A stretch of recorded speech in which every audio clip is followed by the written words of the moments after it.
21 November সকাল 10:38 ঢাকা ও দেশের বিভিন্ন স্থানে শক্তিশালী ভূমিকম্প অনুভূত হয়।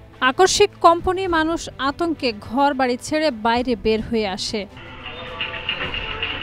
আবহাওয়া অধিদপ্তর জানায়, ভূমিকম্পের কেন্দ্র ছিল নরসিংদীর মাধবদী।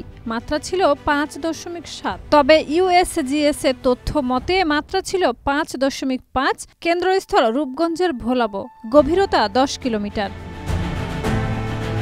ভূমিকম্পের সময় পুরান ঢাকার বংশালে একটি 5তলা ভবনের অংশ ধসে 3 পথচারী নিহত হন। রেলিং ভেঙে পড়ে এ দুর্ঘটনা ঘটে। ফায়ার সার্ভিস ও পুলিশ ঘটনাস্থলে পৌঁছে মরদেহ উদ্ধার করে হাসপাতালে পাঠায়। ঢাকার বিভিন্ন এলাকায় ভবন হেলে পড়া, দেয়ালে ফাটল সহ ক্ষয়ক্ষতির খবর পাওয়া গেছে। বিশ্ববিদ্যালয় হল থেকেও শিক্ষার্থীরা আতঙ্কে বাইরে বের হয়ে আসার সময় বেশ কিছু ছাত্র আহত হয়েছে। ঢাকার বাইরে চাঁদপুর, নীলফামারী, সীতাকুণ্ড, সিরাজগঞ্জ, নারায়ণগঞ্জ, পটুয়াখালী, বগুড়া, বরিশাল ও মৌলভীবাজারেও কম্পন অনুভূত হয়।